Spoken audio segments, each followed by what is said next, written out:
కావలి నియోజకవర్గంలో వైసీపీని ఖాళీ చేయిస్తున్న కార్య కృష్ణారెడ్డి నియోజకవర్గం వైసీపీ ముఖ్య నాయకులు అంతా టీడీపీ పార్టీలో చేరటంతో కృష్ణారెడ్డి సక్సెస్ అయ్యాడు అని చెప్పుకోవచ్చు.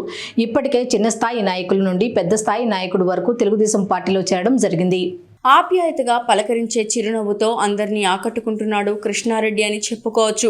1కి 2 సార్లు అవకాశం ఇస్తే రామిరెడ్డి ప్రతాప్ కుమార్ రెడ్డి కావలి నియోజకవర్గాన్ని సర్వనాశనం చేశాడని, మళ్లీ అవకాశం ఇవ్వొద్దని కృష్ణారెడ్డి పదే పదే చెప్పిన మాటలు ప్రజల్లోకి బాగా దూసుకెళ్లాయి.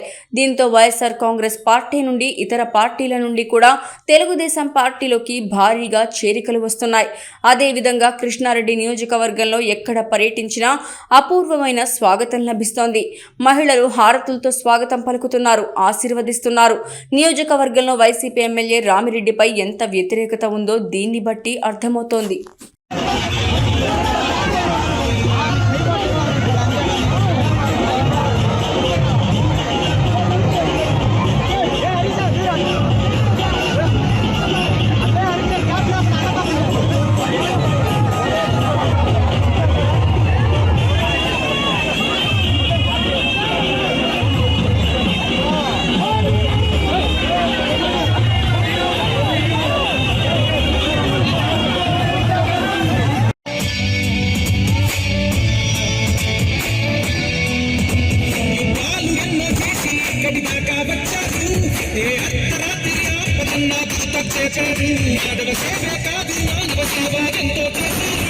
ఇట్లాంటి నాయకుడు